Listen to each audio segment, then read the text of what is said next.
Boa noite, pessoal. Vamos aqui Boa noite. continuar a nossa meditação do livro de Romanos. Estamos no capítulo 9, capítulo bem interessante, muito interessante mesmo. A gente vai esmiuçar ele aqui. E antes, vamos chamar o Espírito Santo para participar conosco e dirigir todo esse trabalho, ok? Senhor nosso Deus, amado Pai, estamos mais uma vez perante a Tua presença, te agradecendo por esse momento e pela oportunidade de estarmos reunidas em Teu nome. Que o Senhor, nessa noite, meu Pai, venha nos entregar tudo aquilo que o Senhor preparou. Que sejamos sábias, meu Pai, o suficiente para aproveitar tudo que o Senhor nos disser. Que o Teu Espírito venha conduzir essa meditação. Que toda falange do inferno venha a ser repreendida agora. Que nada possa nos distrair ou tomar de nós aquilo que vem de Ti. Que o Senhor, meu Pai, esteja mantendo a nossa mente aberta, o nosso coração receptivo para compreender a tua palavra, para receber das tuas porções, que possamos transformar isso tudo em prática para agradarmos ao Senhor. Assim, meu Pai, nós te agradecemos por esse momento mais uma vez e te entregamos tudo em tuas santas mãos. Em nome do Pai, do Filho e do Espírito Santo. Amém. Graças a Deus. Graças a Deus. Só ativar aqui. Vamos lá, meninas. Então, Romanos, capítulo 9, a gente vai ainda perceber Paulo fazendo sempre um comparativo entre os judeus e os gentios. E ele vai continuar aqui defendendo que a justificação do indivíduo, do ser humano, é feita pela fé e não por obras. Ele insiste ainda nesse tipo de diálogo. Bom, e se ele insiste, é porque provavelmente havia motivo, né? Sem mais delongas, verso 1. Em Cristo digo a verdade, não minto, dando-me testemunho a minha consciência no Espírito Santo, que tenho grande tristeza e contínua dor no meu coração. Então, ele está aqui colocando para a gente que dentro de si existe uma dor. Tem algo dentro de Paulo que vem lhe causando dor, que vem lhe causando angústia e uma tristeza profunda.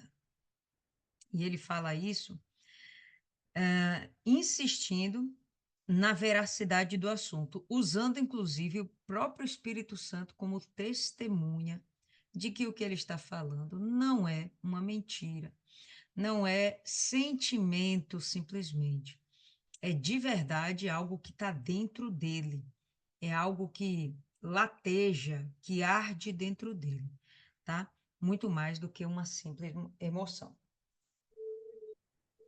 E ele vai continuar aqui no verso 3. Pois eu mesmo desejaria ser separado de Cristo por amor de meus irmãos, que são meus compatriotas, segundo a carne. E aqui ele vai começar a demonstrar o que tem causado tanta aflição e tanta angústia no seu coração, ao ponto de ele desejar estar separado de Cristo. O que você entende quando Paulo fala que ele desejaria estar separado de Cristo? Ele está dando a entender que ele mesmo gostaria de ser dado em sacrifício pelos seus compatriotas. Quem são os seus compatriotas? Nenhuma dificuldade da gente entender que ele está falando dos judeus. Ele não está falando dos romanos, ele não está falando dos gentios, ele está falando exatamente dos judeus, seus compatriotas segundo a carne. Então, ele está falando de uma descendência, de uma genealogia, de uma hereditariedade carnal, apontando para Israel, ou mais precisamente nesse momento, os judeus. Pois eu mesmo desejaria ser separado de Cristo, por amor de meus irmãos. Então, esse sentimento sacrificial que há dentro dele, ele diz: olha, não é mentira, eu estou falando da profundeza da minha alma. Eu gostaria de ser dado em sacrifício no lugar dos meus irmãos. Quando ele fala isso, ele está falando uma heresia? De verdade, não. Paulo sabe que não existe a necessidade de um outro sacrifício além do Senhor Jesus. Ele vai deixar isso claro depois. Mas o que ele está querendo dizer é que ele está querendo dar vida à sua dor. Ele está querendo exprimir, olha, entenda como isso me dói. E dói tanto que eu, por mim, morreria por vocês, para que vocês pudessem ter o que hoje eu tenho, que no caso era a justificação pela graça. E se a gente pensar direitinho, Paulo não foi a primeira pessoa dentro da Bíblia que teve esse tipo de sentimento. A gente vai ver que Moisés também teve esse mesmo pensamento a respeito do povo de Israel daquela época. Abra aí no livro de Êxodo, no capítulo 32.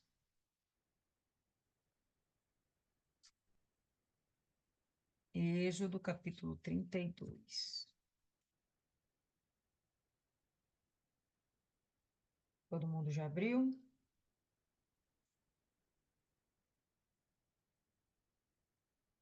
Verso 30.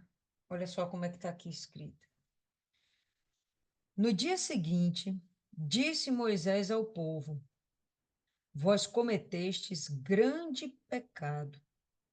Agora, porém, subirei ao Senhor e, porventura, farei propiciação pelo vosso pecado. Eu vou tentar entrar em um acordo com Deus para que o pecado de vocês venha a ser coberto, apagado. Qual foi esse grande pecado? Nesse momento aqui em particular, estamos falando da criação do bezerro de ouro, né?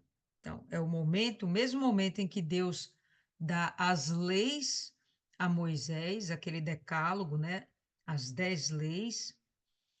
A gente vai ver que, enquanto Moisés está no monte, o povo está aqui desesperado por um guia, né? Por um comandante, um juiz, um rei, alguém que esteja à frente deles.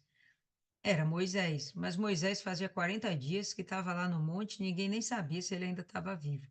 Então, o que é que eles fazem? Um Deus para si, que na verdade não era um outro Deus, era o Deus mesmo que eles conheciam e reconhecem, o mesmo Deus que a gente conhece, só que eles deram uma forma a esse Deus, né? A forma de um boi, que nada tem a ver com Deus. Deus não queria que se fizessem réplicas, imagens de si, tá? Então, a comunhão com Deus tinha que ser pura e simplesmente pela fé, um esforço mental, tá certo? Enfim, esse foi o pecado do momento.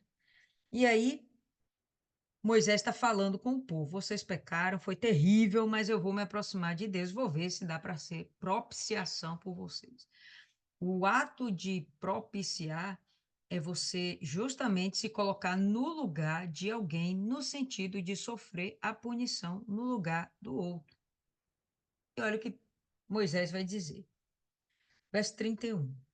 Tornou Moisés ao Senhor e disse: ora, o povo cometeu grande pecado, fazendo para si deuses de ouro. Agora, pois, perdoa-lhe o pecado, ou se não, risca-me, peço-te, do livro que escreveste. Na sua versão pode estar, inclusive, escrito do livro dos vivos, o livro da vida. Então disse o Senhor a Moisés: riscarei do meu livro aquele que pecar contra mim. Bom, voltando aqui à questão de Paulo, a gente vai perceber que Moisés teve esse mesmo sentimento, por amor a um povo, por misericórdia, por compaixão a um povo que era o povo de Deus, eles chegam, os dois, se colocam numa condição: olha, ou o senhor dá um jeito nesse povo, ou o senhor me mata. Até tira meu nome do livro da vida. Moisés foi bem categórico em falar isso. Já Paulo, ele é mais reticente, ele fala: eu gostaria muito de estar no seu lugar. Por quê? Porque vai vir a ira de Deus sobre aqueles que não aceitaram a graça, que não aceitaram Jesus. Ele já está prevendo o que vai acontecer e dentro dele já está aquela dor consumindo a sua alma. Mas aí ele vai reiterar, né? Vai continuar falando que, bom, não é ele quem pode fazer isso, né? Esse sacrifício perfeito já foi feito pelo Senhor Jesus.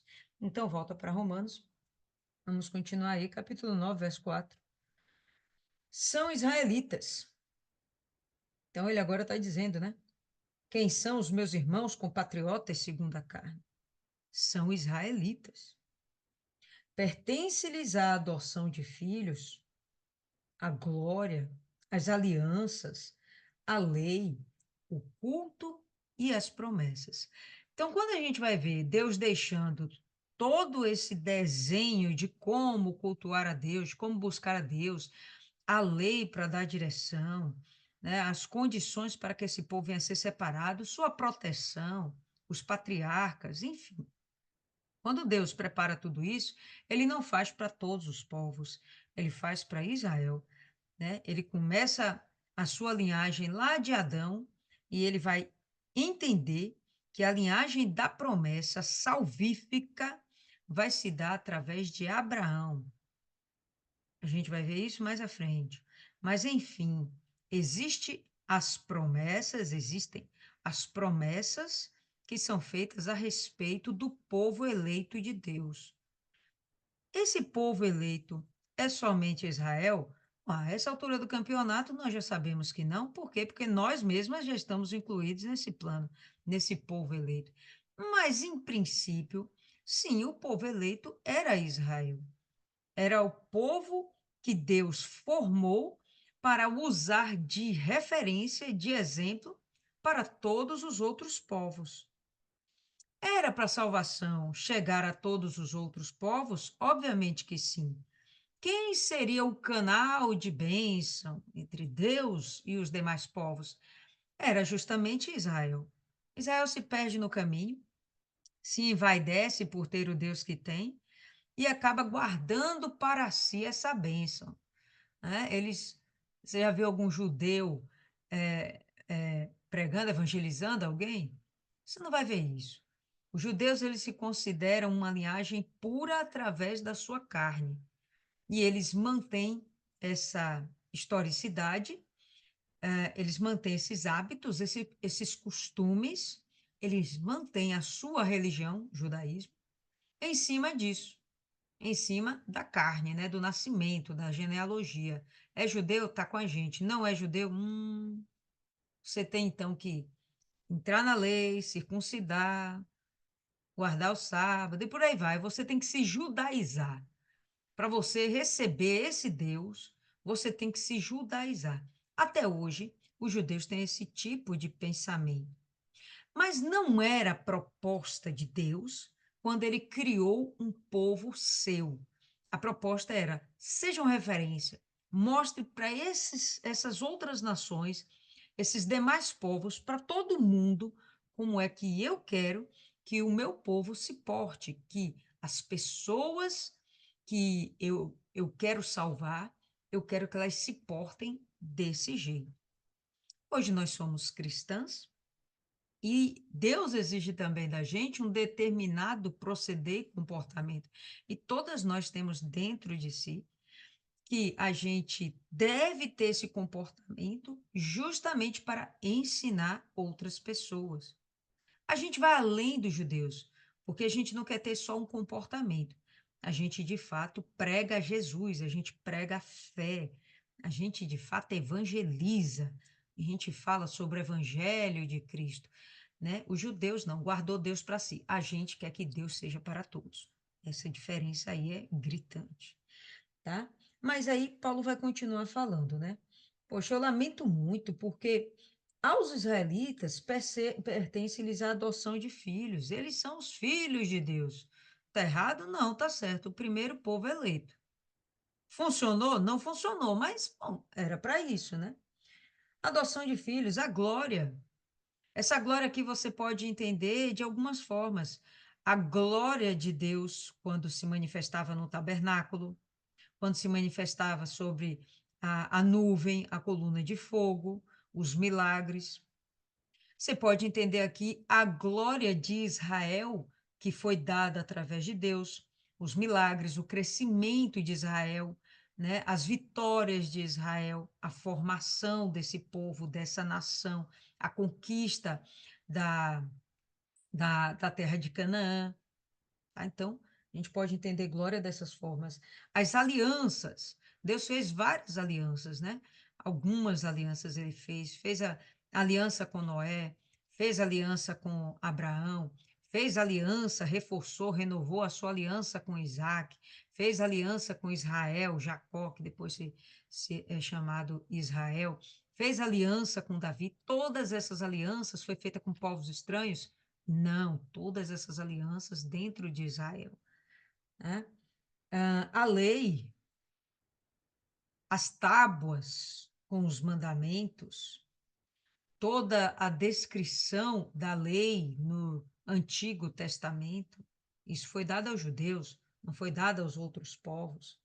O culto, né? A forma de culto levítico, como Israel deveria adorar a Deus, os rituais, os sacrifícios, os batismos, os rituais de purificação, os rituais para o perdão, os jejuns e por aí vai, as vestes santas, o povo santo, a nação santa, a tribo santa, para cuidar do tabernáculo de Deus, o culto foi dado aos judeus.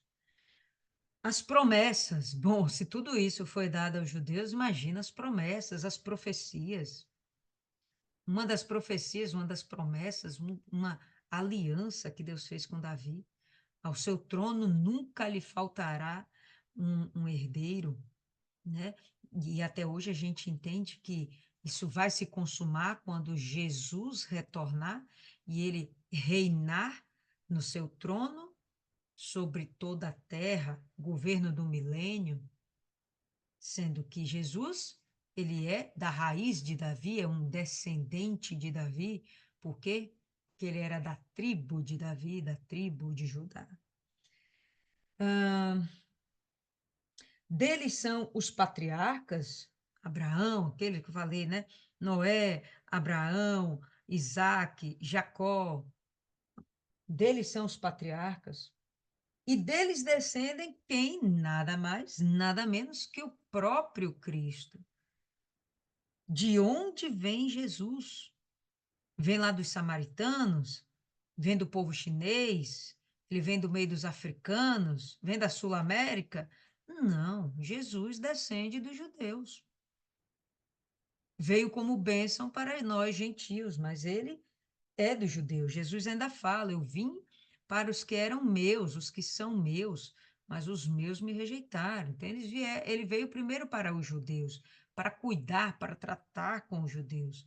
Os judeus o rejeitaram, então ele vai e dissemina a sua palavra através dos apóstolos e a formação da igreja para todos os gentios. E deles descende Cristo segundo a carne, né? Então, a gente entende que o Senhor Jesus ele tem uma característica divina, né? E uma característica carnal. Segundo a carne, ele é judeu, o qual é sobre todos. E aqui ele fala que Cristo está acima de todos. Então, ele vai deixar claro que não precisa um outro sacrifício. Então a gente vai entender que Paulo não quer assumir o lugar de Cristo. Quando ele diz, pô, eu queria me separar de Cristo por causa de vocês. Não, ele está mostrando só como essa dor é tão intensa que passa pela cabeça dele que de repente ele poderia ser um sacrifício para que o seu povo não sofresse, mas ele sofresse a dor que era destinada a Israel, pelo menos aqueles que não creram em Jesus. Deles são os patriarcas, deles descende Cristo, segundo a carne, o qual é sobre todos, Deus bendito eternamente. Amém. Não que a palavra de Deus tenha falhado, pois nem todos os que são de Israel são israelitas. Não é complicado a gente entender isso aqui. Então, a palavra de Deus, ela tinha um objetivo: santificar aquele povo. Funcionou perfeitamente? Pronto, já sabemos que não. Não funcionou.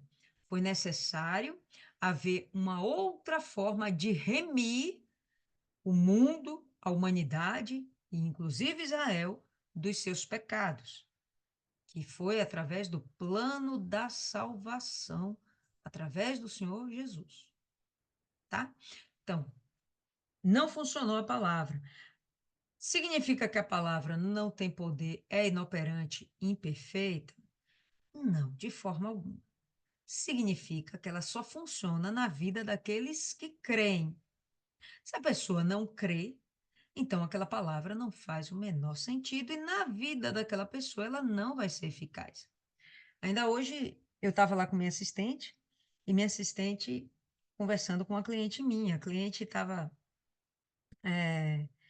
mostrando, falando lá algumas coisas e testemunhando que, claramente, para entendemos que ela estava sendo vítima de inveja, ponto. E aí a minha assistente chegou e falou: Poxa, vai lá na igreja, sexta-feira, para neutralizar a, a, a inveja. É o propósito que nós estamos vivendo hoje na nossa igreja, né? E aí a moça chegou e falou: Olhe, poderia até funcionar se eu acreditasse nessas coisas.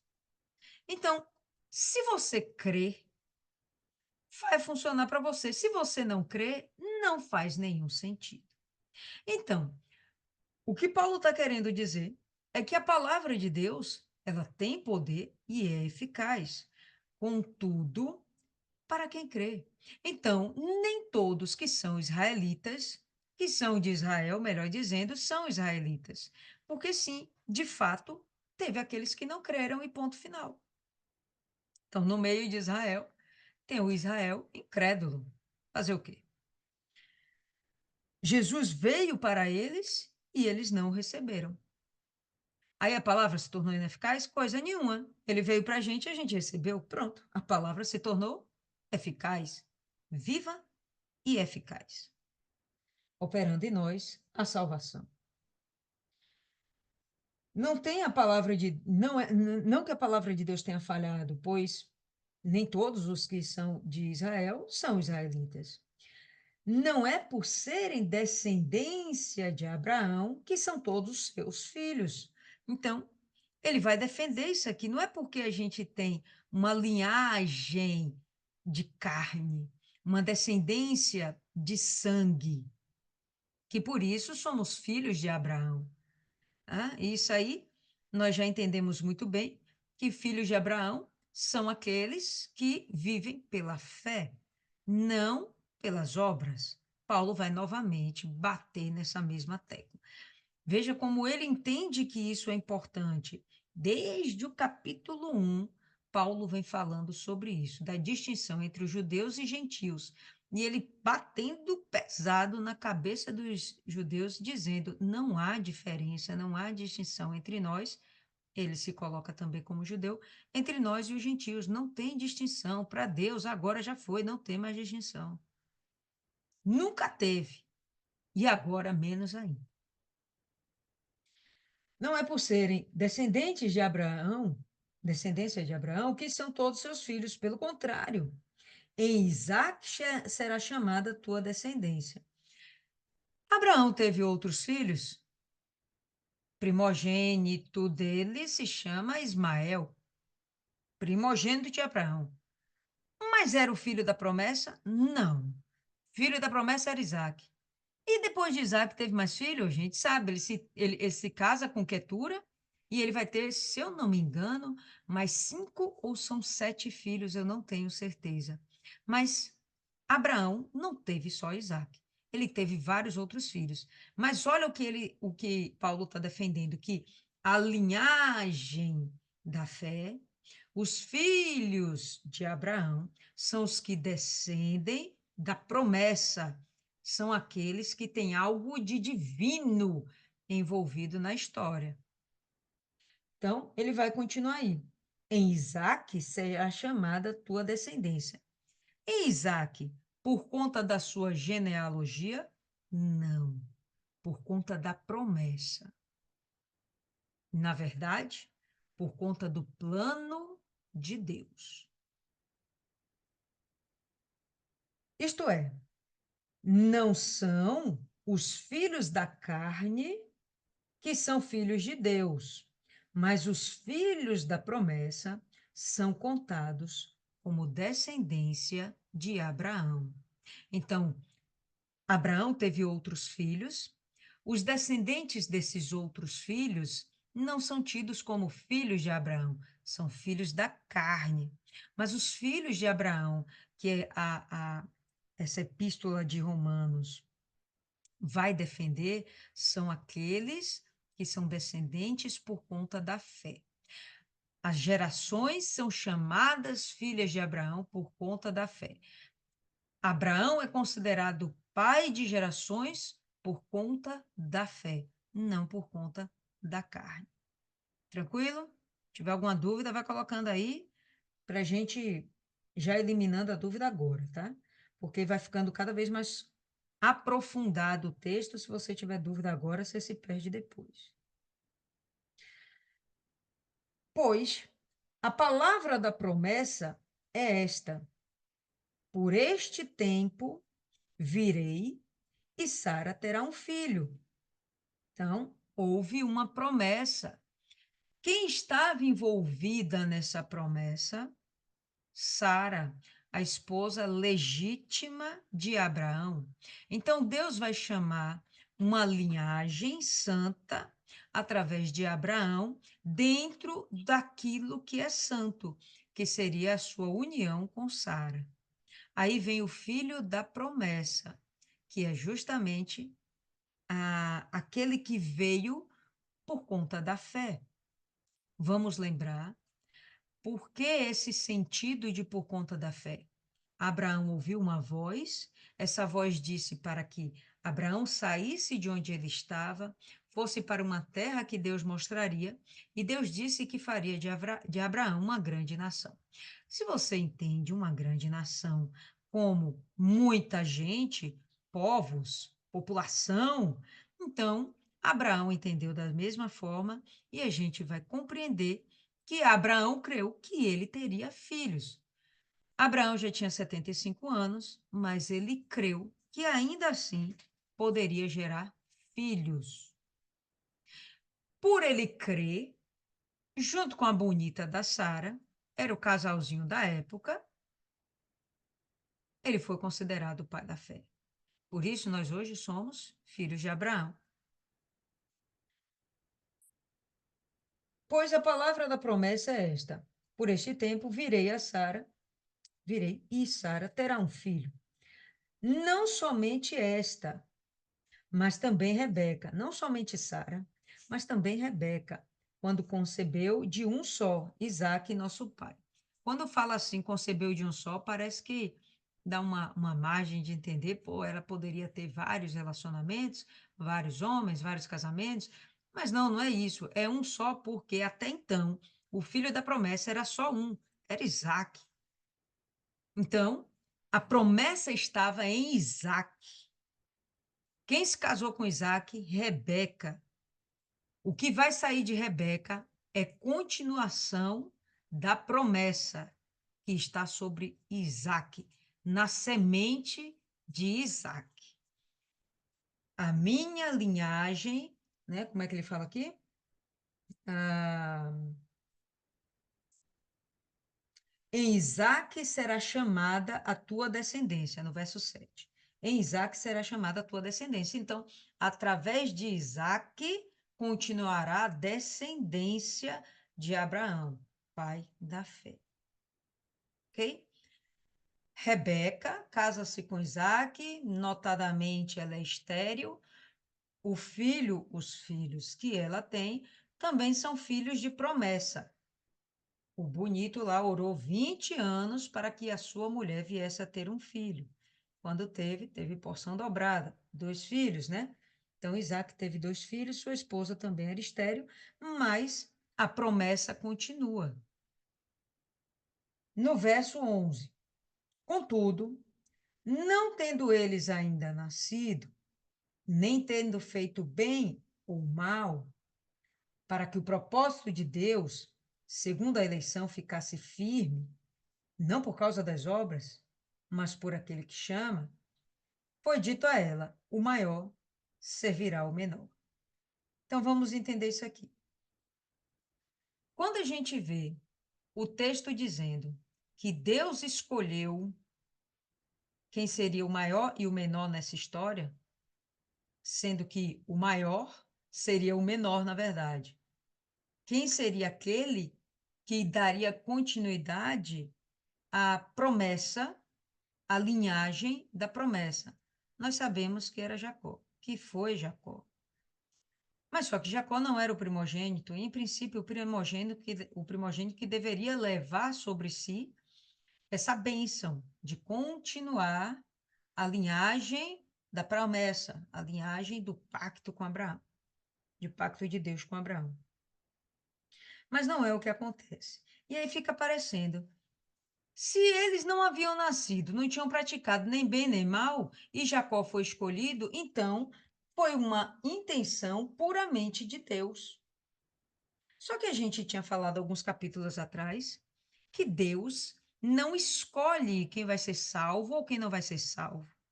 E a gente entende que Esaú, ele vai ser tido como inimigo de Deus, enquanto Jacó vai ser um amigo de Deus.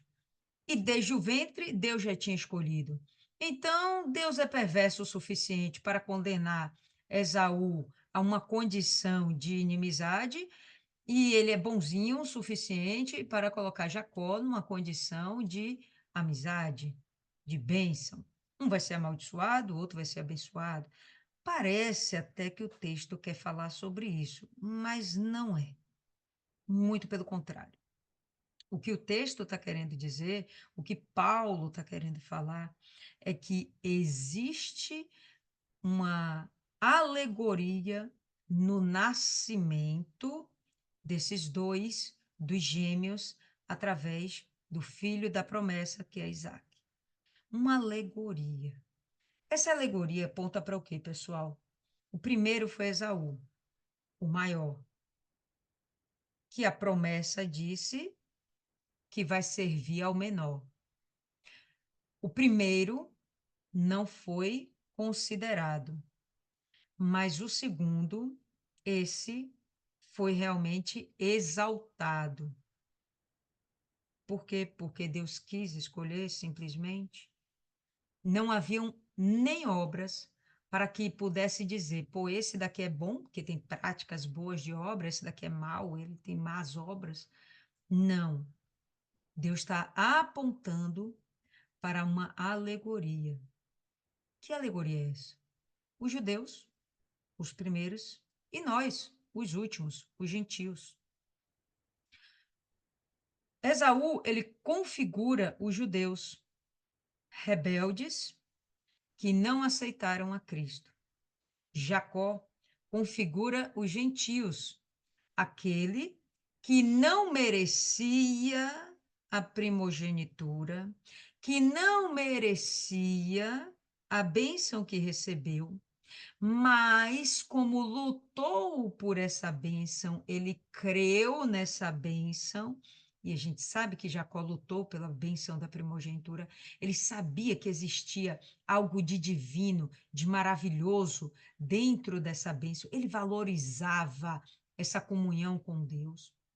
Então, é a mesma coisa com os gentios. Os gentios, eles vão receber a oportunidade da salvação e vão agarrar com unhas e dentes. Já os judeus vão ficar reticentes. Paulo está fazendo justamente esse contraponto, pessoal. Não quer dizer que Deus escolheu aleatoriamente um que vai ser bom e um que vai ser mal. Não, ele está dando uma simbologia. Tanto é que Esaú, ao longo da sua vida, ele começa como um cara meio rebelde, desconectado de Deus, mas ele termina a sua vida como alguém que se religou a Deus, se reconectou, se reencontrou com Deus. Tanto é que ele perdoa Jacó. Jacó sai de lá, fugido, porque o irmão queria matar. E depois há o perdão, e eles só não unem-se de fato e de verdade um vizinho ao outro, porque eles são tão grandes que não dá para eles permanecerem no mesmo espaço. Então, Esaú volta para o lugar de onde ele estava e Jacó vai procurar um lugar para ficar. Mas eles fizeram amizade de novo. Isso aponta para o futuro, pessoal. Vai haver esse momento em que os gentios, a igreja, vai estar conectada com os judeus. Os judeus vão reconhecer a igreja. Os judeus vão entender que, sim, as pessoas foram salvas porque creram em Jesus. Não é nem que os judeus venham reconhecer a igreja, mas os judeus vão reconhecer Jesus. E daí vai fazer sentido para eles a igreja. E eu estou falando igreja, aqueles que creram em Cristo. Dificuldade de entender isso aí? Não, né? Falo de igreja, aqueles que creem em Cristo. Então, o nascimento desses gêmeos aponta para a condição atual que temos hoje, para uma condição que se iniciou quando Jesus vem à Terra e começa a pregar, e começa a falar a verdade do Evangelho e o plano da salvação. O primeiro, judeus rejeitaram. O segundo, Jacó aceitou. Ok? Então, não é que há uma predestinação. Ah, não, Jacó estava predestinado a dar continuidade na promessa. Não. Deus já estava revelando o evangelho, o plano da salvação, lá atrás, no Antigo Testamento. Vamos lembrar que todo o Antigo Testamento se cumpre em Cristo. Tudo é sobre ele. Tudo aponta para Cristo. Cada versículo, cada história, ela está apontando para Cristo. E o nascimento dos gêmeos, a mesma coisa. Cristo sendo um divisor de águas. Sim, Deus continua com o controle de tudo em suas mãos. E está aí uma coisa interessante no controle das coisas nas mãos de Deus. Não quem é salvo, mas a sua capacidade, o seu poder de fazer muitos serem salvos. Ele vai falar mais sobre isso e a gente vai estender mais esse assunto logo mais. Então vamos continuar. Então, contudo, não tendo eles ainda nascido, nem feito bem ou mal, por quê? Para que o propósito de Deus, segundo a eleição, qual é o propósito de Deus segundo a eleição? É pela fé. Não é predestinação, é pela fé. Eleição pela fé. Não é predestinação pela mera vontade de Deus. Não é isso.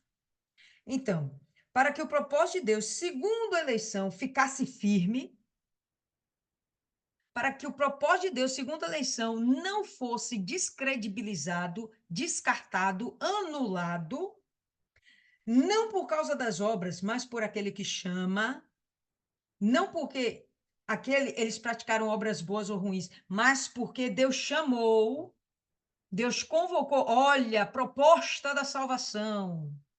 Aceite a proposta da salvação. Ele chamou. Ele não determinou. Paulo é bem criterioso no uso dos verbos. Foi dito a ela, Rebeca, o maior, o primeiro, Esaú, servirá o menor. Perfeito, sabemos disso. Como está escrito, amei Jacó, rejeitei Esaú. E essa é uma rejeição de fato e de verdade definitiva e eterna? Não. Acabamos de falar que Esaú, ao fim de seus dias, na sua maturidade, vamos dizer assim, ele se reconcilia com Deus. E provavelmente Esaú foi salvo, nada atesta para a perdição de Esaú. Então, quando ele rejeita Esaú, significa que ele condenou Esaú? Não. Ele está fazendo uma simbologia para que a gente entendesse, ele rejeitou Israel. Israel até hoje não está pagando preço? Não teve um momento de Israel ir para o cativeiro do Egito? Para o cativeiro da Babilônia, para o cativeiro assírio. Aqueles foram momentos em que Deus rejeitou Israel, rejeitou Judá, rejeitou esse povo, por quê? Porque eles não obedeciam. Mas rejeitou para sempre? Jamais. Sempre manteve um remanescente. Sempre houve no meio daqueles rebeldes aqueles que resolviam crer que era uma decisão pessoal, não foi uma obrigação de Deus. Não, eu vou botar aqui 7.000 que não vão dobrar os seus joelhos para Baal. Não. No meio daquela turma tinham 7.000. Deus viu a identidade deles, o caráter deles e falou: esses daqui eu vou reservar para mim, vou protegê-los, vou guardá-los. Porque, de fato, eles me amam. Mas é uma decisão pessoal, nada de predestinação, tá? Não vamos, nem vamos por essa linha que vai dar ruim. Então, como está escrito, também Jacó rejeitei Esaú. Que diremos, pois? A injustiça da parte de Deus? De maneira nenhuma. Para a gente pode ficar parecendo confuso as palavras que Paulo usa, fica parecendo que não, que Deus teve uma predestinação para um ser bonzinho e para outro ser maligno. Não. E Paulo está dizendo assim: tem injustiça nisso? Não. Por que ele está falando isso?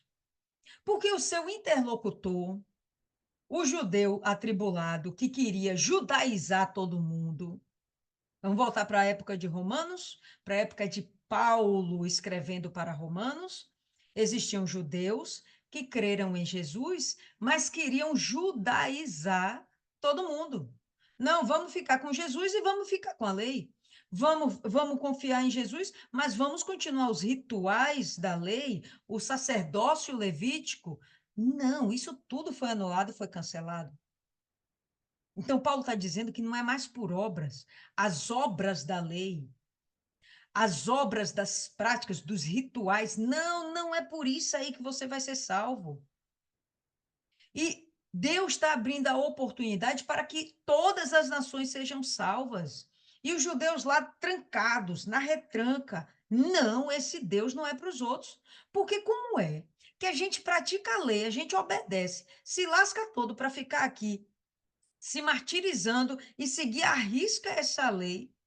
E esses caras que não fazem nada, beberrões, fanfarrões, adúlteros, prostitutos, prostitutos cultuais, idólatras, adoradores de Satanás, como é que eles vão ter acesso a Deus? Tá maluco?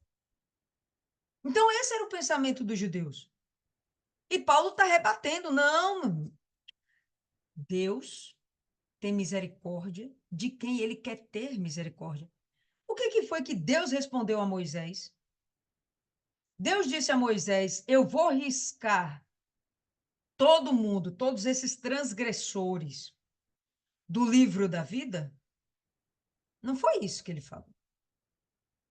Ele disse: eu terei misericórdia de quem eu quiser ter misericórdia. Eu vou riscar do livro quem eu quiser riscar do livro. Quem pecar contra mim.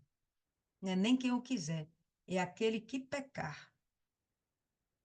Então, está mostrando que não é a soberania de Deus, mas a inclinação do homem. Vou viver para o pecado? Não, então seu nome vai ser riscado.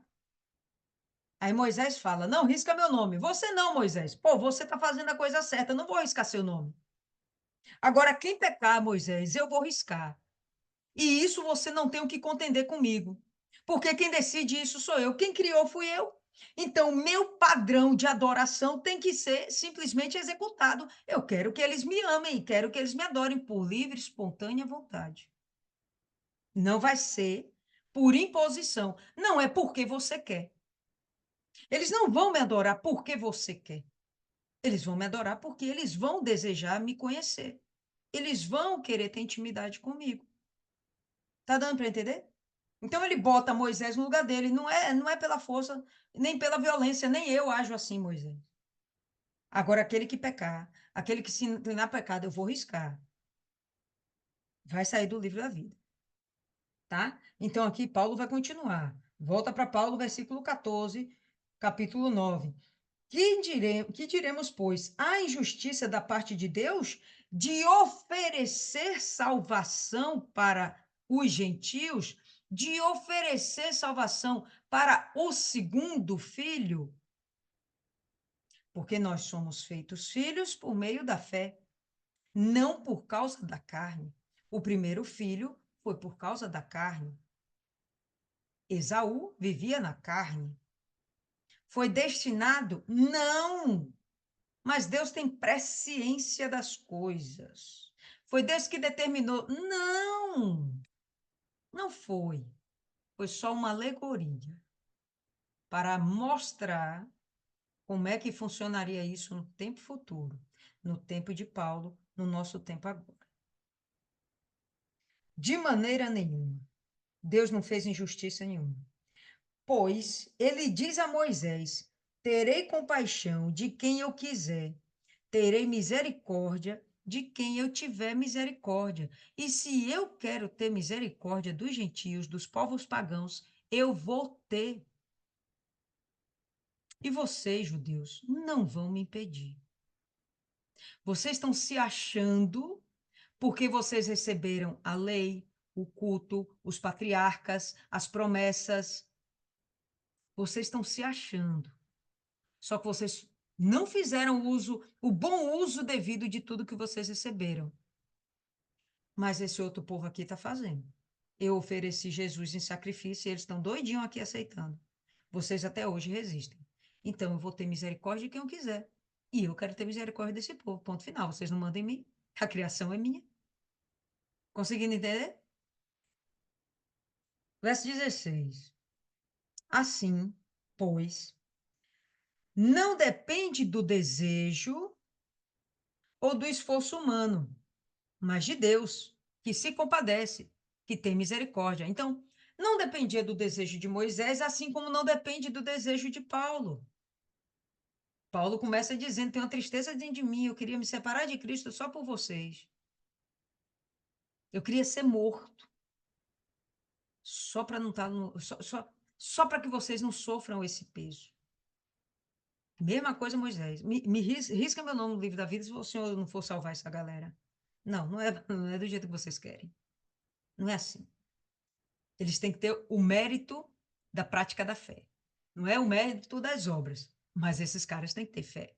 Se eles tiverem fé, tudo bem, eu vou salvar. Se eles não forem praticantes da fé, não, eles não vão ser salvos. Não haverá graça para eles. Porque diz a Escritura a Faraó: para isto mesmo te levantei, para em ti mostrar o meu poder e para o meu nome, e para que o meu nome seja anunciado em toda a terra. Aí você vai falar, não, Líria, agora você está vendo aí, o Faraó foi predestinado. A palavra diz que Deus endureceu o coração de Faraó. Então, foi Deus quem predestinou o Faraó a ser o que foi e contender com Deus. Vamos para as Escrituras e vamos provar que não é bem assim. Que de verdade Faraó teve oportunidade de ser salvo, Faraó teve oportunidade de adorar a Deus. Deus desejou Faraó e Faraó o rejeitou. E quem endureceu o seu próprio coração foi Faraó. Vamos lá. Abre a Bíblia aí em Êxodo, ou melhor, abre a Bíblia primeiro em Atos.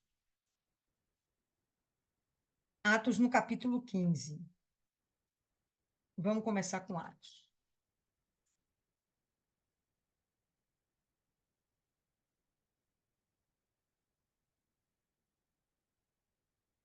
Atos 15, verso 8.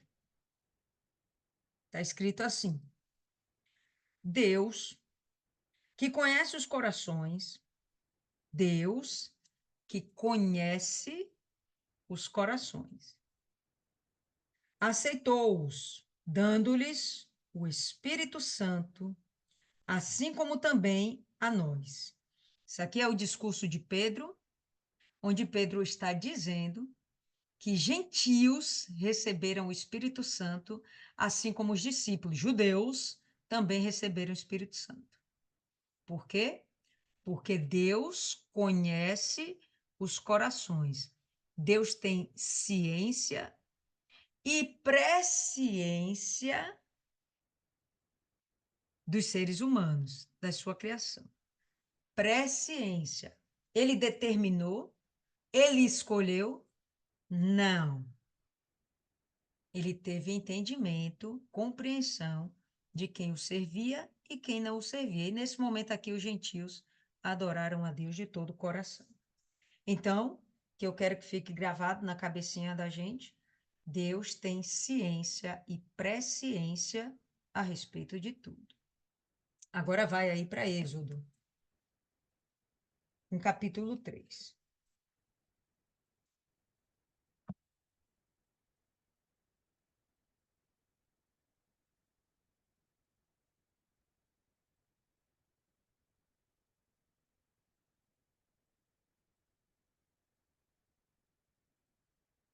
Todo mundo? Êxodo 3, no verso 19. Olha só como é que está escrito aqui. Eu sei, porém, que o rei do Egito, quem é o rei do Egito? Faraó.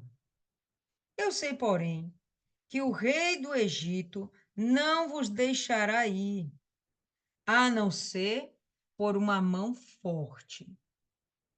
Deus está dizendo que vai endurecer o coração do rei do Egito, que vai endurecer o coração de Faraó? Não. Ele está dizendo que já tem ciência, presciência de que Faraó não vai deixar Israel partir, a não ser que seja por mão forte. Ou seja, vai ter que haver a manifestação do poder de Deus. Ou teria outra mão forte contra Faraó naquela época? Só a mão de Deus para livrar Israel. A gente poderia pensar em outras nações, mas que outras nações eram simpatizantes de Israel para quererem entrar em conflito com o Egito, nação poderosa na época, para arrancar de lá os seus escravos? Israel. Quem era que ia contender com o Egito por Israel? Só Deus, né? Ninguém era simpatizante dos judeus. Só Deus. Então a gente vai evoluir aí agora para o capítulo 8. Êxodo capítulo 8, no verso 15. Vendo, pois, Faraó que havia descanso, passada a praga, uma das pragas se passaram, ele sobreviveu, seu império ainda estava de pé.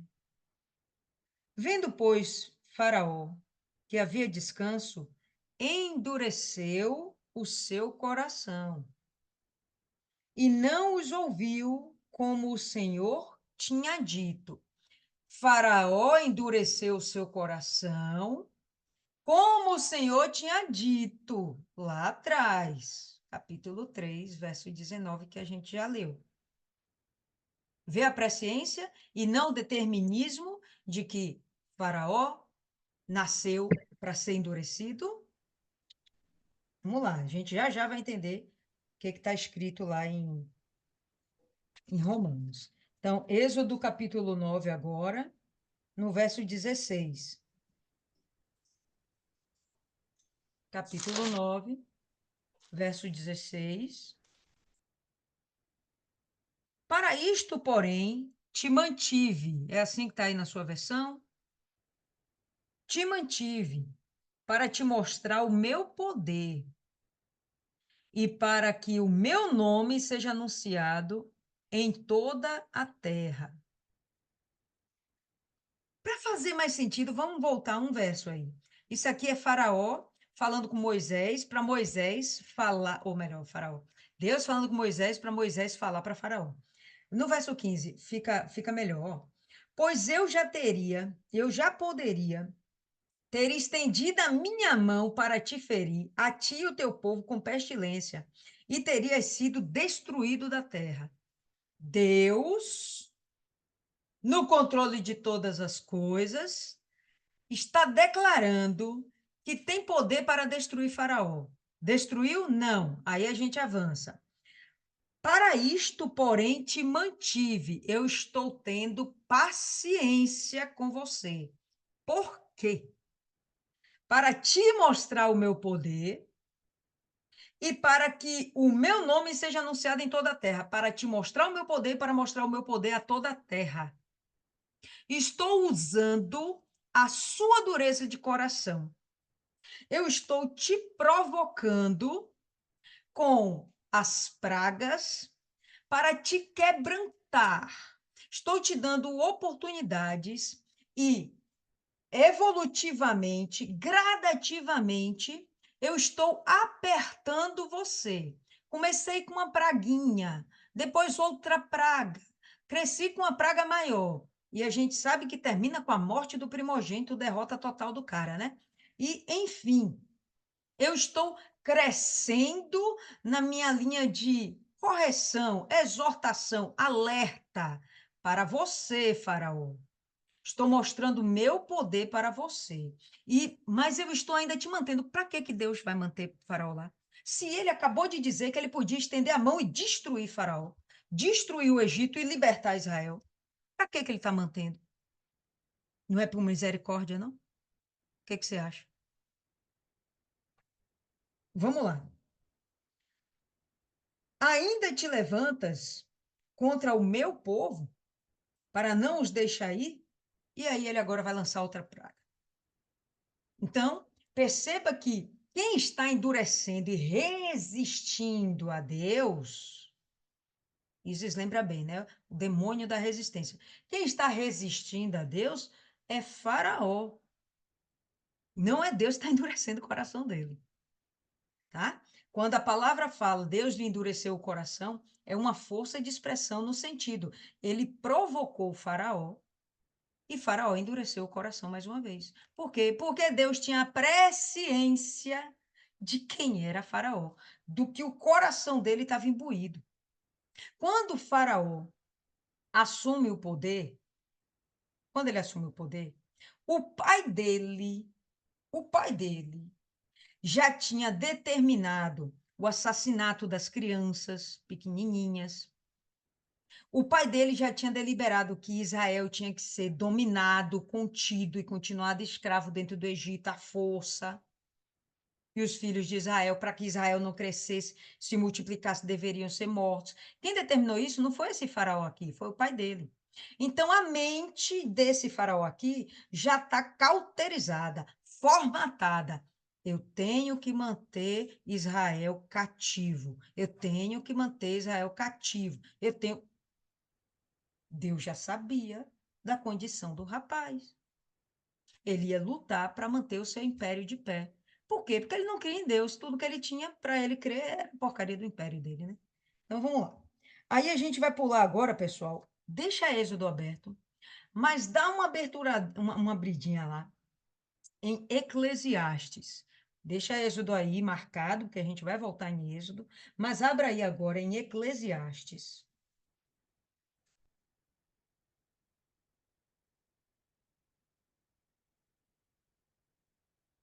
Eclesiastes aí depois de Provérbios. Eclesiastes capítulo 8.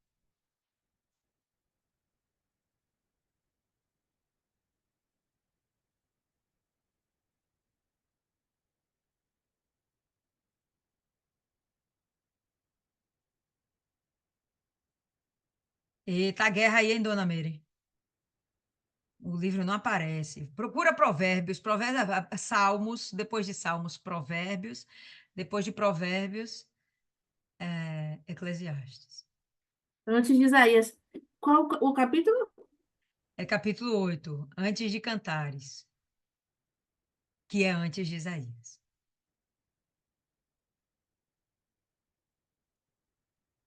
Tá ruim, né, dona Amélia? Fique calma, só tá nervosa. E quando fica nervosa, a gente não acha mesmo, não. Mas, mas para a gente não perder muito tempo, vá acompanhando aqui com a gente, tá? Então, Eclesiastes, pessoal, no capítulo 8, verso 11, a gente vai ter aqui o seguinte, ó. Visto como não se executa logo a sentença sobre má obra, o coração dos filhos dos homens está inteiramente disposto a praticar o mal. O que significa isso aqui? O que a gente acabou de ouvir, Deus falando com o faraó. Eu poderia já ter te destruído, mas não fiz. Estou tendo paciência contigo. Aí a contrapartida que está aqui em Eclesiastes. Como o faraó não foi punido exemplarmente, porque, teve a praga, Lília. Beleza, mas ele está de pé, não tá? Morreu, não morreu. Perdeu um braço, perdeu uma perna? Não. Visto como ele não foi punido exemplarmente, o coração dele continua inclinado a praticar o mal. Que nem seus filhinhos aí. Eu não tenho filho, tenho aqui meus cachorros. Então, quando meus cachorros aqui fazem algo ruim, o que que eu faço? Disciplino. Mal comparando, quando seus filhos fazem algo mal, se você passa a mão pela cabeça e deixa passar batido, ele vai fazer algo mal de novo. E vai crescer na maldade. Vai crescer na maldade. Tá? Então, se não houver a disciplina, vamos voltar aí no verso 11, capítulo 8 de Eclesiastes. Visto como não se executa logo a sentença de juízo, ou no português bem dizido, o castigo, visto que não é aplicado logo o castigo, o coração dos filhos dos homens, filhos de Deus? Não, filhos dos homens, filhos da carne. O coração dos filhos dos homens está inteiramente disposto a praticar o mal. Se não há consequência dos seus atos, então ele vai continuar praticando os seus atos. Ok? Volta para Êxodo. Isso aí, só para que a gente entenda que Faraó não foi predestinado. É uma maldade contra o caráter de Deus a gente pensar que ele faz esse tipo de coisa. Deus não predestina. É uma perversidade. Se ele nos dá o livre-arbítrio, predestinação é um contraponto, é um contrassenso. Não é contraponto, é contrassenso. Agora a gente vai para o Êxodo no capítulo 9, no verso 34, mesmo capítulo aí, a gente vai manter, só que no verso 34. Vendo Faraó, todo mundo aí? Êxodo 9, 34. Vendo Faraó que a chuva, a saraiva e os trovões tinham cessado, continuou a pecar, o que a gente vê em Eclesiastes, continuou a pecar e endureceu o coração. E agora foi mais longe. Ele e os seus oficiais. Como o pecado toma corpo, agora está irradiado. Os oficiais dele já estão com raiva, porque toda hora passa um perrengue, né? Toda hora vem uma praga, toda hora eles sofrem por causa de um povo que Faraó não quer deixar ir e fica aquela perturbação. Tá, pronto, agora está todo mundo ficando irado. E esse povo está escrito aqui como continuou a pecar e endureceu o coração. Ele e os seus oficiais. Assim, o coração de Faraó se endureceu e ele não deixou ir os filhos de Israel, como o Senhor tinha dito por Moisés. Lá atrás o Senhor tinha dito. Foi predestinação? Por favor, não, né? E aí, para finalizar, a gente vai em Êxodo 10, no verso 3. E olha só agora, o que, que Deus vai falar para Faraó.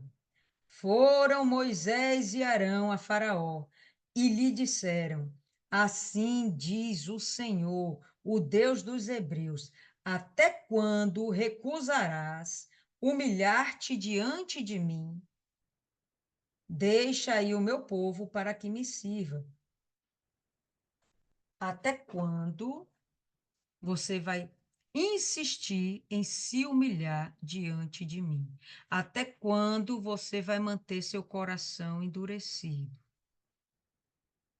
Isso é Deus perguntando. Deus sabia até quando? A questão é: Faraó entendia que ele tinha de se humilhar perante Deus? Faraó entendia que estava chegando um tempo para ele, que havia de ser dado um basta nas suas transgressões, na sua iniquidade, mas que Deus estava lhe dando oportunidade? Se Deus quisesse livrar Israel de uma vez só, poderia, mas ele não o fez. Então, vamos considerar que duas coisas estão sendo tratadas lá em Êxodo, nesse momento no cativeiro do Egito. Duas coisas estão sendo tratadas. Tanto o Faraó como o Egito, assim como os judeus, que nesse momento não são judeus, é Israel mesmo, porque está as 12 tribos lá, tá?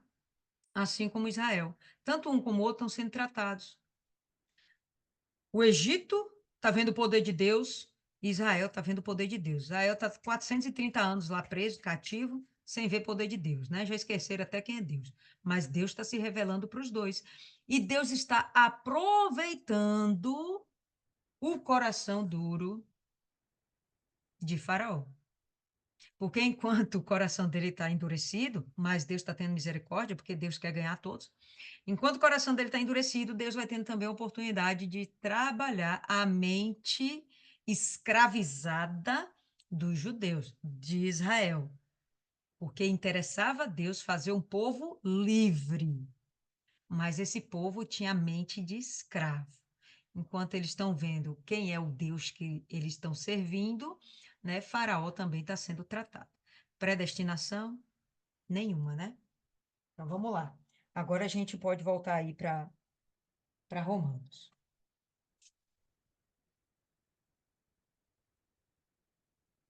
E aí, Romanos, verso 18.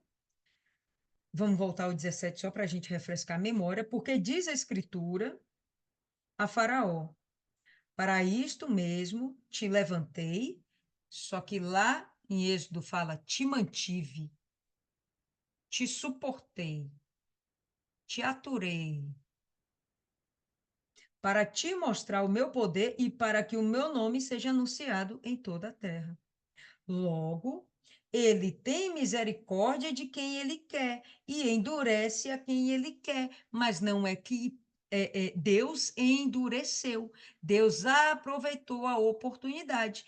Ele até provocou uma reação de Faraó. Ele clamou: Faraó, se humilhe para mim, Faraó, se humilhe para mim. Mas ele continuou, o Faraó continuou endurecendo seu coração. Então, não foi Deus quem endureceu. Apesar de ele externar aqui dessa forma, não foi dessa forma que aconteceu. Paulo entende isso, tá? Então, Deus provocou o endurecimento, mas não foi da vontade de Deus. Pelo contrário, Deus está toda hora falando: pelo amor de Deus, se converte, caramba. Se converte. Então, ele tem misericórdia de quem ele quer. Alguém dirá então: por que se queixa ele ainda? Pois quem resiste à sua vontade? Mas, ó homem, quem és tu que a Deus questionas? Então, Paulo está conversando com um judeu resistente e o judeu está lá, é um judeu imaginário, tá, pessoal? Mas ele está conversando, dialogando com um judeu resistente e ele justificando, porque os judeus insistiam: como assim a gente vai dar, ou melhor, Deus vai dar oportunidade de salvação para esse povo atribulado? E ele está usando até a figura de Faraó para dizer: olha, até Faraó teve misericórdia. E Deus tem misericórdia de quem Ele quer ter misericórdia. Mas, ó homem, quem és tu que a Deus questionas? Você, por acaso, fez alguma coisa para questionar o seu Deus? Dirá a coisa formada, você que foi formado, ao que a formou? Por que me fizeste assim?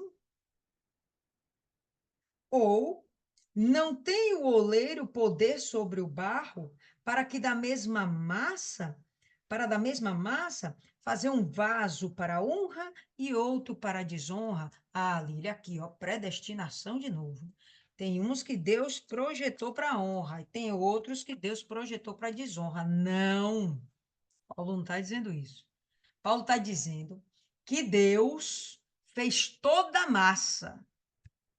Ele tem poder sobre toda a massa. Que poder? Poder de dar liberdade, poder de dar salvação, poder de lhe dar graça sobre toda a massa. Porém, tem o vaso de honra e o vaso de desonra. Mas tanto o vaso de honra como o vaso de desonra vai receber a oportunidade da graça. Qual é o vaso de honra? Aquele que honra a Deus. Estamos falando de vasos? Não, estamos falando de pessoas. Ele faz uma comparação de vaso de barro, porque a gente é feito de pó, é barro. Mas ele está querendo falar sobre corações, sobre intenções, sobre desejos da alma. Então, tem desejos que são honrosos, tem desejos que são desonrosos. Deus fez todos os homens, ou você tem dúvida disso? Ou você acha que Deus fez os bonzinhos e os maus para a perdição? É perversidade você pensar isso. Você teria um filho e diria isso? Você teria dois filhos e diria, não, você vai ser honrado. Vou te dar o melhor quarto. Você vai ser desonrado. Você vai dormir ali do lado do banheiro. Não, não é assim, pessoal. E Deus não é assim também. Se a gente não tem coragem de fazer isso, a gente tem dois, três filhos, bota tudo no mesmo quarto. Dorme em beliche. Eu me lembro que lá em casa éramos três meninas e um homem. Mas só tinha dois quartos, o do casal e o das meninas. As meninas dormiam todas juntas. O homem dormia no quarto do casal, na cama do casal, porque era pequenininho ainda. Depois cresceu, o negócio deu ruim. Mas, enfim, deu ruim. Teve que separar, né? Mas, enfim, você não vai privilegiar. Ah, não, o quarto é pequeno, você vai dormir na sala. Não, vai dormir aqui comigo. Vai dormir na cama do casal. Você vai tentar proteger seus filhos e preservar seus filhos. Você não vai dizer, não, você nasceu por último, fica para lá. Não tem isso, pessoal. Deus não faz acepção de pessoas. Se a gente pensar em predestinação, Deus está fazendo acepção de pessoas. Toda a história da graça vai para o chão, cai, desmorona, se a gente pensar em predestinação. Ou não tem o oleiro poder sobre o barro? Claro que ele tem poder sobre o barro. Para da mesma massa, ele vai fazer vaso para a honra e outro para a desonra. Ele vai escolher, não, o vaso que vai se fazer, honrado ou desonrado. E que direis se Deus, querendo mostrar a sua ira e dar a conhecer o seu poder, suportou com muita paciência os vasos da ira, preparados para a perdição, a fim de que também desse a conhecer as riquezas da sua glória, os vasos de misericórdia, para que para a glória já dantes preparou. Ah, Lília, aqui, ó, mais um sinal de predestinação. Ele preparou vasos de misericórdia antes. Não, pessoal, todos nós somos vasos para serem honrados. Deus projetou a humanidade para que pudéssemos adorá-lo, ser filhos dele e termos comunhão, intimidade. Só que muitos de nós, seres humanos, decidem fazer o contrário. Não é Deus quem decide, são as pessoas que decidem, tá? Então, que direi se Deus quiser mostrar a sua ira e dar a conhecer o seu poder, como ele fez lá com o faraó, suportou com muita paciência vasos da ira, preparados para a perdição. Se é vaso da ira, eles têm a perdição. Mas por que ele suportou com paciência? Por que não destruiu logo? Se é para perdição, porque não é para perdição. Ele está tendo paciência. Quem são esses vasos da ira? Eu, você. A gente nasceu por acaso com Cristo? Nascemos cheias do Espírito Santo? Não. Nascemos pecadoras. Viemos da linhagem do pecado. Aí a gente conhece a Cristo e tem o novo nascimento. Saímos da condição de vaso de ira para vaso de misericórdia e temos acesso à salvação pela graça, que está no poder de Deus dar, mas que dá a todos, sem distinção. Certinho? Suportou com muita paciência os vasos da ira, nós, preparados para a perdição, a fim de que também desse a conhecer as riquezas da sua glória nos vasos de misericórdia, que para a glória já dantes preparou, os quais somos nós, a quem chamou. Percebe que não foi uma obrigação, ele nos chamou, ele nos fez um convite. Vinde. Os quais a quem chamou, não só dentre os judeus, mas também dentre os gentios. Então, tanto no povo judeu como no meio dos gentios, tem vasos de honra e tem vasos de desonra. E tem os vasos de misericórdia, que são todos aqueles homens, corações, desejos, inclinações, seres humanos, almas, dê o nome que você quiser, que desejaram buscar a Cristo, buscar a face de Deus. Ponto. Como diz em Oséias, chamarei meu povo ao que não era meu povo. Chamarei meu povo aquelas pessoas que não eram meu povo. Hoje nós somos povo de Deus, mas a gente não era. Por quê? Porque o povo de Deus era que saiu da linhagem de Deus. Quem foi esse povo? Então, vamos voltar lá para a linhagem de Abraão. Ah, mas nem todos que são de Abraão são filhos de Abraão. Então, ele está falando aqui a mesma coisa. Chamarei meu povo ao que não era meu povo, e amada a que não era amada. No lugar em que lhes foi dito: vós não sois meu povo, aí serão chamados filhos do Deus vivo. Então, era gentio, vocês não eram meu povo. Agora vocês são filhos do Deus vivo. Caramba, isso é muito forte. Essa transformação se dá por meio da graça. E a graça só é aceita, admitida, processada, praticada, vivenciada por meio da fé. Isaías clamava acerca de Israel. Ainda que o número dos filhos de Israel seja como a areia do mar, muitos, filhos de Israel, muitos, multidão, filhos da carne. O remanescente é que será salvo. Quem é esse bendito remanescente?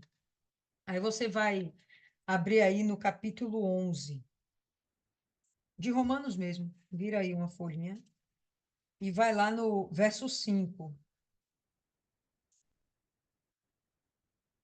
Assim, pois, também agora nesse tempo ficou um remanescente. Que remanescente? Segundo a eleição da graça. Como é a eleição da graça? Se dá por meio da fé.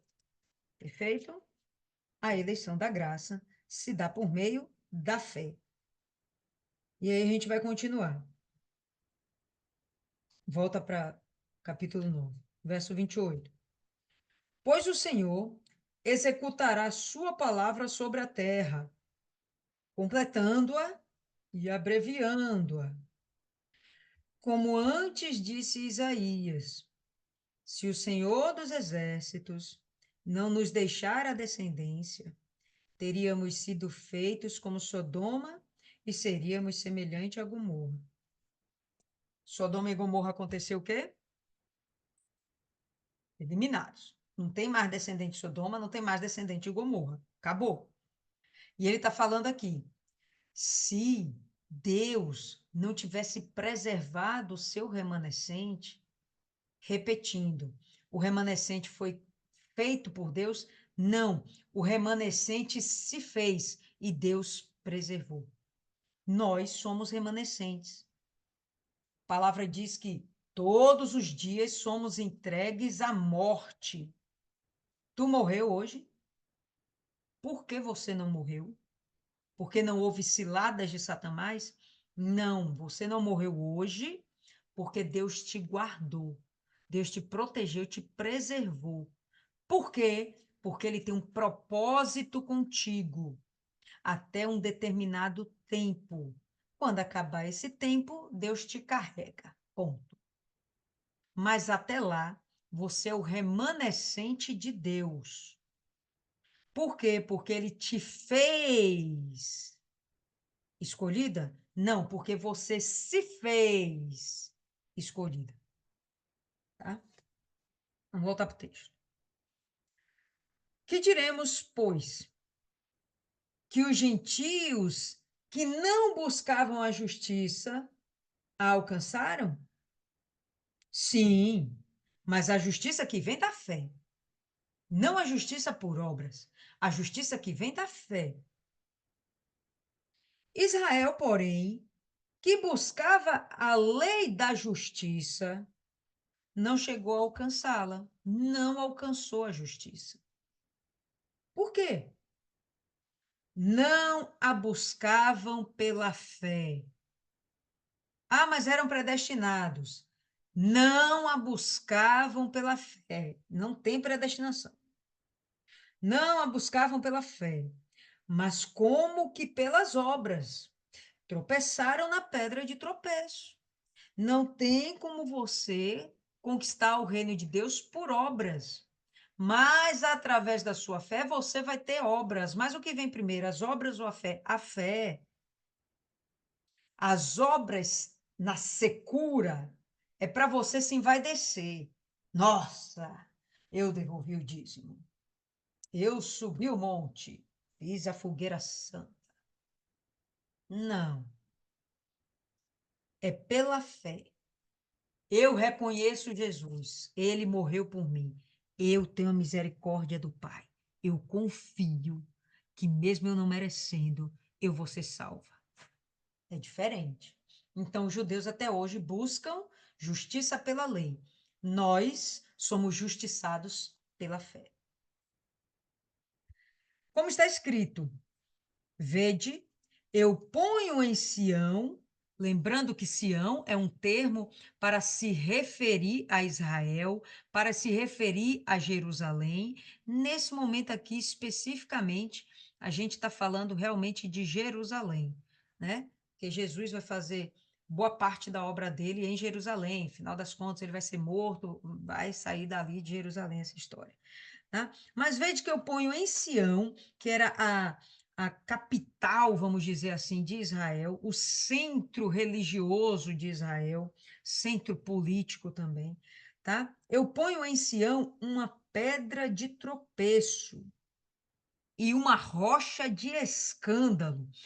Todo aquele que nela crê não será confundido. Que pedra é essa? É a lei? Claro que não. A gente sabe que é Jesus. Jesus, ele é a rocha é um símbolo de Jesus. Né? A rocha que deu água no deserto é um símbolo de Jesus. Mesmo em meio ao deserto, ele é capaz de dar água da vida. Né? Aqui é a mesma coisa. Pedra de tropeço, porque se você não estiver nele, você vai tropeçar e vai cair. Mas se você estiver nele, então será assim, ó, todo aquele que nela crê, todo aquele que crê nessa rocha de escândalo, não será confundido. Por quê? Porque Deus, ou melhor, Jesus, na pessoa do Espírito Santo, nos guiará a toda verdade. Não seremos confundidos. Então, a gente sabe muito bem como é que procede a nossa salvação. A gente não tem dúvidas a respeito, a gente não tropeça nisso. A salvação vem pela nossa fé, pela graça de Deus, através do Senhor Jesus. Massacrante isso aí, né? Toda hora Paulo repete isso. É para que ninguém esqueça, é que realmente fique gravado. Não é por obras e não tem distinção de judeu e gentil.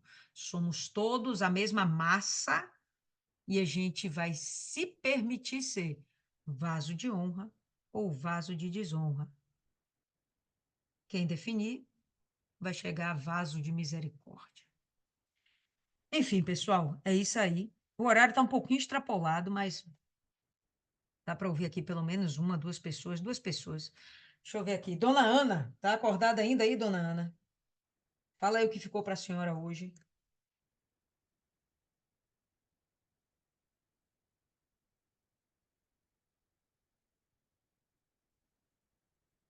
E, dona Ana, dormiu, foi? Rosa Pereira.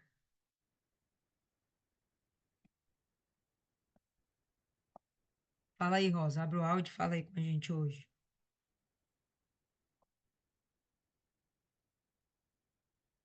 Vixe, não creio que tá todo mundo dormindo, não, gente. Deus é mais. Ah, Oi, bueno. Oh, aleluia. Tá, Diga aí, então Rosa, o que que aqui, ficou para você hoje, ou se você tem algo a acrescentar. Ah, enfim. na realidade, o que eu entendi, né, que Deus ele nos separa através da fé, né? A obra, que na realidade a obra, ela, ela vem acompanhada, mas a fé ela vem primeiro, né? A gente tem a fé e depois vem as obras, né? Porque a gente sempre fala que a fé sem obra, ela também não se garante. Mas a fé, ela é principal, ela é o principal. Eu estava falando outro dia a respeito, né, do grão de mostarda, né? Se fala na Bíblia a respeito do grão de mostarda.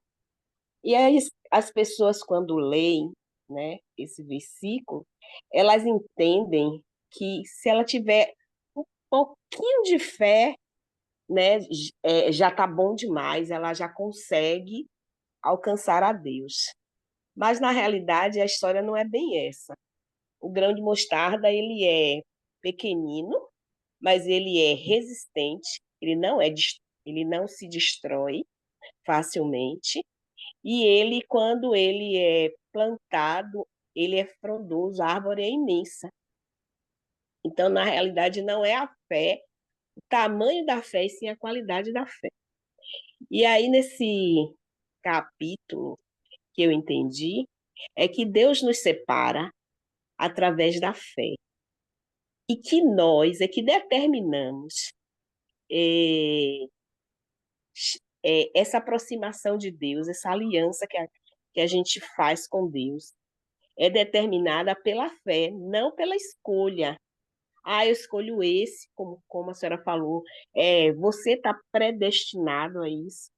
E sim, não é bem por aí. Você se constrói. Eu acredito no chamado de Deus, acredito, porque eu fui pega pelo chamado. Mas se eu não tivesse aberto meu coração, se eu tivesse endurecido meu coração, eu não estaria aqui hoje. Então, eu ouvi um chamado? Ouvi, mas eu obedeci esse chamado. Então, eu vim para Cristo. E quando eu vim, eu abri o meu coração para receber Ele, e através dessa abertura do meu coração, eu fui crescendo, eu fui me transformando, eu fui me moldando, me modificando, e hoje eu não me reconheço mais aquela pessoa que eu era antes do mundo. Para mim, ela está esquecida. E eu me reconstruí em uma nova pessoa. Então, houve o chamado, houve uma escolha, e mas houve também a minha resposta para aquele chamado. Em meu coração eu abri, eu não endureci. Eu deixei que Cristo entrasse na minha vida, porque eu queria, eu tinha sede dele na minha vida. E aí eu fui me transformando, ele foi me transformando, me capacitando, me qualificando. E hoje eu tenho um outro entendimento, e aquela rosa que era lá de trás, ela não existe mais. E eu não me reconheço mais. Tanto é que eu tenho algumas amigas, né, que não são cristãs, né, que algumas ficaram, né, e às vezes me convida para, vem cá, vem aqui na minha casa, meu aniversário e tal, mas às vezes de tanto insistir, eu vou. E quando chego lá, eu me sinto muito mal, eu sinto que ali não é mais o meu lugar. E aí eu fico angustiada para voltar logo para casa, porque eu não me sinto mais ali, ali não faz mais parte da minha vida, entendeu? Então, às vezes a gente acha assim que, Deus escolheu fulano, beltrano, cicrano. Ele até pode escolher, mas precisa saber se você vai receber. Então, eu sempre falo, não é só Deus, é 50% ele, 50% você. Você tem que fazer a sua parte, ele não faz a sua parte. Você faz a sua parte e ele faz a dele. Porque se você não fizer a dele, a sua parte, ele não tem como fazer a dele em você. Entendeu? Então, Deus deu o livre-arbítrio de escolha.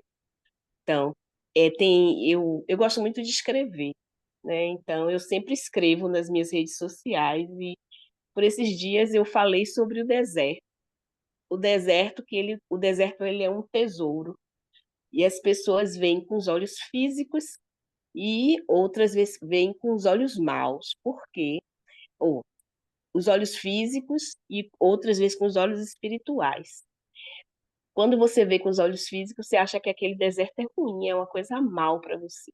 Mas quando você vê com os olhos espirituais, você vê que ali é uma oportunidade que Deus está lhe dando do conhecimento, do crescimento, né, da transformação e da sua bênção chegar às tuas mãos.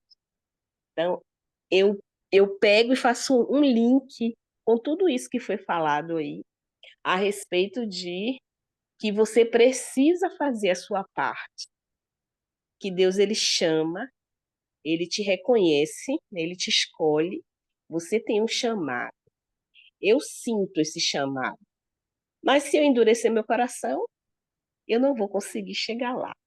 Então, no deserto, você consegue reconhecer isso, né? Eu já vi pessoas que quase morreu e que Deus deu a oportunidade novamente. E pessoas até que disse, eu tive um encontro com Deus no leito de morte.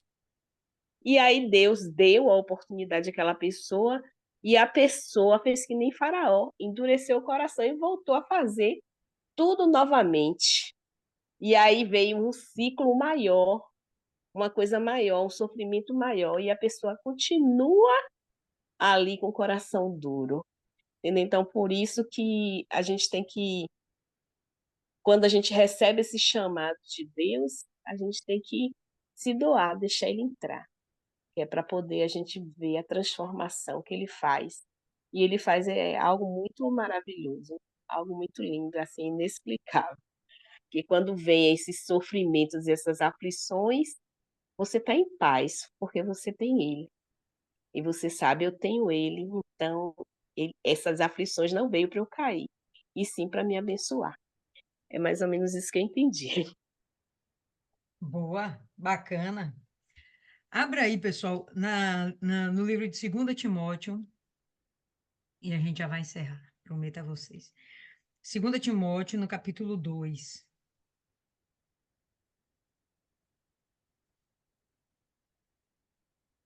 Eu não sabia nem que Timóteo tinha a primeira. Vamos abrir essa Bíblia aí para ler, viu? Vai estar muito relaxada. 2 Timóteo, todo mundo achou? Alguém achou? Uma pessoa, meia pessoa? Pronto. 2 Timóteo, capítulo 2, vai para o verso 20. Olha só que interessante. Ora, numa grande casa não há somente vasos de ouro e de prata, mas também de pau e de barro, uns para honra outros, porém, para desonra. De sorte que, se alguém se purificar dessas coisas, uma atitude pessoal. Se alguém se purificar dessas coisas, que coisas? Aí a gente tem que ler o capítulo todo, que ele vai estar falando de determinados pecados, tá? Se a gente se livra, se purifica dessas coisas, será vaso de honra, santificado, idôneo para uso do Senhor e preparado para toda boa obra. Então, vai ter obra? Vai, é necessário. Fé sem obra é uma fé morta. Mas perceba que a gente que tem que tomar uma atitude de se purificar do mundo, de se purificar das coisas do mundo, para então podermos receber aquilo que é santo. Ele fala aqui o quê? Sermos santificados, receber aquilo que é santo, o Espírito Santo, acesso à graça. Mas imagina que, quando ele fala aqui uma grande casa, imagina uma grande igreja. Tem gente que está lá que é vaso de honra, tem gente que está lá que é vaso de desonra. E tem gente que simplesmente vai virar vaso de misericórdia. Quando? Quando se purificar. E então será santificado. Então não tem jeito, pessoal. O trabalho, a ação pessoal, ela existe e é necessária. Não é uma mágica que acontece, existe um esforço seu para chegar a um nível elevado de santidade. Deus faz a sua parte e a gente faz a nossa, como disse aí muito bem a Rosa. E para finalizar, Lívia ainda está aí, Lívia?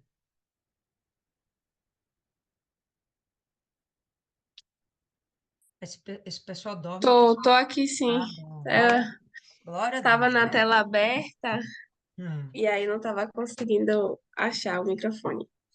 Confesso que tô hum, um pouco cansada, sim. sim, Mas é, vamos lá, um pouco que eu entendi, assim, né? Falando sobre algo que tem vindo muito, eu tenho meditado sobre isso, que Deus ele é muito grande, tipo, eu comigo mesmo, meu Deus do céu, é muito grande, muito grande, muito grande. E ao mesmo tempo que ele é grande, ele quer ser pai, ele quer comunhão, ele quer estar perto, ele quer estar próximo. E vem aquele temor, mas ao mesmo tempo vem aquele amor, aquela coisa toda e tal. E aí, falando assim, a senhora estava falando sobre Faraó, que ele queria, ainda que Faraó tivesse o coração endurecido, se Faraó é, se ele é, deixasse que Deus é, cativasse, tocasse o coração dele, ele ainda conseguiria ver a glória de Deus, né? O quanto que Deus ele é misericordioso e isso traz para a gente também. Uma vez que quando a gente estava no mundo, a gente fez diversas coisas que desagradou a Deus. E porque, pela misericórdia de Deus, a gente deixou que Deus tocasse no nosso coração, deixou que Deus parou, se atentou para ouvir a voz de Deus. E a gente hoje, pela misericórdia de Deus, está aqui buscando mais dele. E sobre as obras, é, é muito forte isso, porque não tem como você tem sede de Deus, você quer Deus, mas não tem como você querer ser de Deus, se você não quiser fazer para Ele. Não tem como, é muito mais além. Tudo bem, eu sei que tem pessoas que faz somente aquela obra e acha que daquilo ali ela vai se manter na fé. Mas existe uma necessidade de você servir a Deus. que vai junto, vai atrelada à fé. Assim, eu vejo dessa forma uma enorme necessidade de fazer, de ser útil, de servir, de estar ali.